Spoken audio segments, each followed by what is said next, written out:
are back with another video. Before we get into the video, like, comment, and subscribe to the channel. So Doja Cat remains on Cardi B's neck, okay, as usual. Doja Cat's Jealous Type had its second biggest streaming day on global Payola chart with 2 million streams. While Invasions of the Facelift, unfortunately for Cardi B, she's only been doing 80,000 streams all week. And on August 28th and allegedly August 29th, she has only done 82,000 streams, okay? And on Payola, she only has 3 million streams total. Now, a lot of fans have been complaining about this era for Cardi B. Cardi B fans are saying imaginary players had the exact opposite reaction that Cardi and her team were expecting. And you can tell by the silence. And then another Cardi B fan said Cardi hasn't evolved. The sound, the looks, etc., it just gets busier and bigger, but it's not evolving. She could have tapped into her more emotional side, her fun side, even her Latin side, and she chose this. To do what exactly? So Ken can meme quote and send subs on his page as a rollout. So a lot of Cardi B fans feel some type of way about the second single off of Am I Ugly album, okay? They feel as though that she could have done something different and that she hasn't evolved as an artist. But not only that, Cardi B fans are upset that Doja Cat received a nomination from the Video Music Awards for the Song of the Summer. Okay, now we're going to go over the rest of the nominees, but the song just came out and it has already been nominated for Song of the Summer by the Video Music Awards. So Cardi B fans are upset and saying Jealous Type hasn't even been out for a week. Doja never beaten those Payola allegations. So let me know how y'all feel about that. Here's my thing.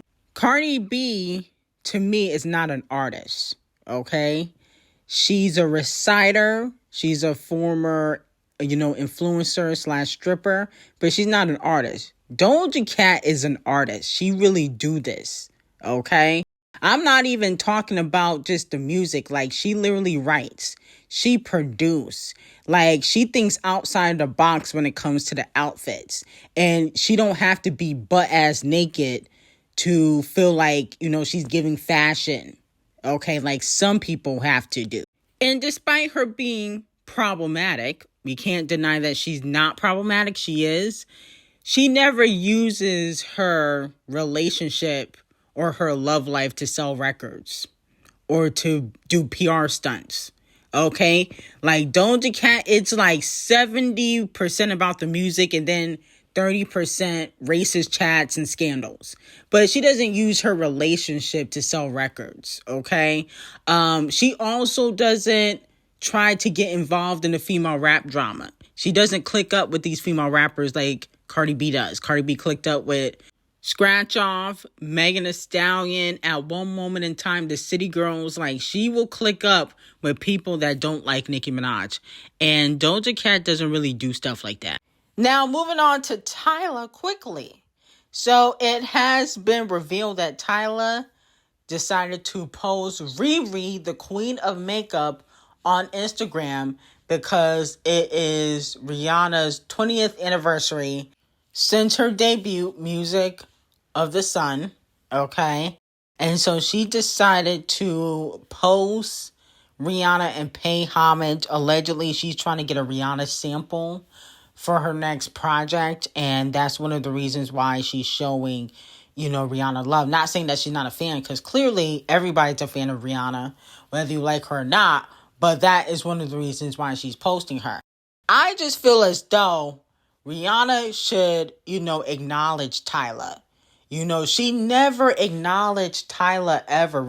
Tyla showed her so much love, but she paid her dust. Don't y'all notice that? I feel like that's kind of mean. If that was Nicki Minaj, y'all would be calling Nicki out. Y'all call out Queen B for paying Walmart Beyonce dust. And I understand that's her artist. But I feel like Rihanna, she acknowledges Tim, she acknowledges IGN0RES, DeVito, she acknowledges all the other artists, but why not Big Tyler? She showed you the most love. She tries to be like you. Riri, you gotta acknowledge Tyler. In 2026, I want to see a picture of Tyler and Rihanna. In 2026, we need to see Tyler and Rihanna interact. Rihanna, you gotta show love to the younger girls, okay? And the only reason why I'm saying that is because you show love to the other girls, but not Tyler. So it's not fair. You show love to IGN0RES. You show love to Thames. You show love to Mariah the Scientist. Mariah the Scientist, she was bragging about Burning Blue, how that's her favorite song to sing. Why don't you ever show love to Big Tyler? Now, moving on from that, Megan Thee Stallion is now trying to get a sample from the GOAT himself, Camel Face. Okay? Camel Face cleared imaginary players. So Megan Thee Stallion, who has done a few samples in the past, feel like it's unfair that Cardi B got a Camel Face sample before her. Okay? Now, if you guys remember, she sampled for Plan B. You know, I remember y'all liking Plan B back in 2022 or whenever it came out. And then she also sampled for the song Bitch. Remember? BITCH. Didn't she sample Tupac? I believe so. So with that being said, she feels as though, considering that she is the princess of Devil Nation, she deserves a Camel Face sample. Let me know how y'all feel about it. Here's the thing. I feel like, you know, Camel Face can't have every female rapper sample him. Because to be quite honest, none of them except Onika Tanya Mirage has done it justice. Nicki Minaj sampled Camel Face on Fractions, I believe. And she killed that. But when the other girls do it, it just don't give the same type of energy. I think the only person that could really kill it would be D0JA or Ken the Man, but she got dropped from Devil Nation, so that's not going to happen. The point of the matter is, I think D0JA is the only other female rapper besides Onika Tanya Mirage that could really kill a Camel Face sample. Or Beyonce. You know, Queen Bee, I think she would kill it, but she don't need a Camel Face sample. The other girls do, okay, except for Nicki. So that's what I'm saying. I feel like, I don't know, I feel like Megan Thee Stallion, I mean, I get it. She did Plan B. She did BITCH. But I just don't know if it makes sense for every female rapper to sample Camel Face. I mean, goodness gracious. Y'all can't do anything else but sample. I feel like the sampling is getting a little bit overdone in general. I'm over the samples. Ice Spice got a sample coming out. I'm just over it. Now, moving on to Queen Bee. As we know, Queen Bee has her own label, Parkwood Entertainment, which has Walmart Yonsei and Baby Mama, aka Chloe and Holly. She also had another artist on there. I think her name was like Sophie Beam. I don't know whatever happened to her, but she has some white girl on the label too. Now, with that being said, everybody on Queen Bee's label is unfortunately flopping. It could be due to the economy, people not really caring about their music. You know, I do believe Queen Bee has sabotaged Walmart Yonsei, but y'all wasn't going to support her anyway. The point of the matter is, Columbia wants Queen Bee to sign new artists to her label. You know, they're tired of the flops being on the label. And when they drop music, they're actually costing Columbia money when they got to pay for the music videos, they got to pay for the promotion, and it's not worth it. So they want Queen Bee, if she wants to continue to have her label, to sign new artists, okay, and let go of Walmart Yonsei and Baby Mama. And honestly, I think that's a good idea. I think it would be a good idea for Queen Bee just to start from scratch, okay? Let Chloe and Holly out of their contract and tell them to skedaddle. But the thing is, I feel like Chloe, she probably not going to want to let her out of her contract because if she do, she might sign with another label and get a push by another label. That's the thing.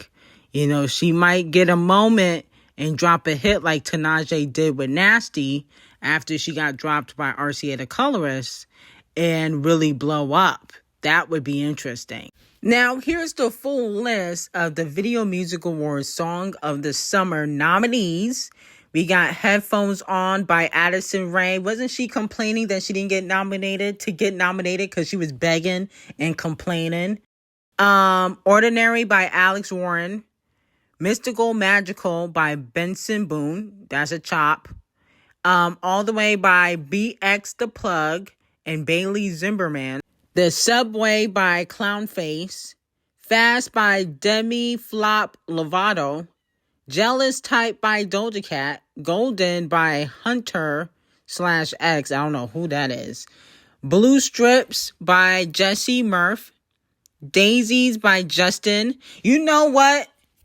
I like Justin's album. At first, I didn't really care for it like that, but I feel like UConn should have been nominated, in my opinion.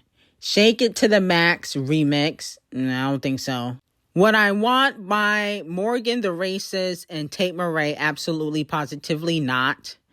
Love Me Not by Raven Lene. Manchild by Sabrina. No. 12 to 12. No. Just Keep Watching. Absolutely not. Okay, so basically none of these songs except Jealous Type, in my opinion, were the song of the summer where it really gagged. But Ordinary did do well on the charts. Okay. I think Yokon is missing. It should have been nominated. Daisies was cute, but I don't know if it was the song of the summer. Everything else was pretty much a chop, in my opinion. Now, it has been reported that Gaga is confirmed to perform at this year's Video Music Awards. I don't understand how. I mean, what song she gonna perform? This song with Bruno, because that was the only song that was a hit for her in the last year. What else she gonna perform? Her tour is a chop. Her tour looks a hot, stinking ass mess. The album flopped. You know, no shade. I love Gaga. Like, let's just be honest. I love Gaga. But I just feel like there's absolutely, positively no reason for you to perform. Because to be quite honest, it just like, what song did you have that we care about? None. Okay? They just pulling anybody to perform. I mean, goodness gracious. Now, all of Sabrina Carpenter's tracks from her new album, A Man's Best Friend, debut inside the top 20 on the global Payola. Tears did 9 million streams on Payola. Manchild did 6.49 just for, obviously, the release of the album, not in total. Sugar Talkin' did 5 million streams. I like that song. I feel like that's one of the strongest songs on the album. Let's see. Nobody's Son did 5.16 million. We Almost Broke Up Last Night did, again, 5 million. Go-Go Juice did 4.67 million. And House Tour did 4.14 million. And Don't Worry, I'll Make You Worry did 4 million. Now, I see a lot of people hating on the album. I think that because Sabrina's on top now, people are going to just hate just to hate, because it's a pretty solid album to me. The only thing is, I feel like with Sabrina, the reason why people are saying that it's boring is because there are a few fillers on the album, you know? And I think with Sabrina, she didn't really have to release an album this year. She chose to, which is, you know, fine. She went through a breakup. Maybe she was inspired. And she probably could get some free beats from Jack Antonoff. But the point of the matter is, I feel like because, you know, she just came off the high with Espresso on her last album, she should have waited. Because I feel like even though this is a solid album, people are not going to receive it well because they feel like, damn, didn't she just drop? You know, there is a such thing as being oversaturated. So I feel like people are just going to hate just to hate, but it's a decent album. Okay. Like I said, I give it an 8 out of 10. It's a pretty solid project. But there are some fillers in the album. Now, Little Baby the Snake seemingly disses Off the Cheatin' Gunna on Other Boy a newly surfaced track off his upcoming project, The Leaks, okay? He said, make a rapper take his clothes off. That boy a male stripper. Push up on him at the gym. I hope a nigga do they push-ups, okay? Now, everybody knows that Gunna Wanna has been getting in shape, and he look good, okay? Even though I don't know if that's the real Gunna, but we're not going to talk about that.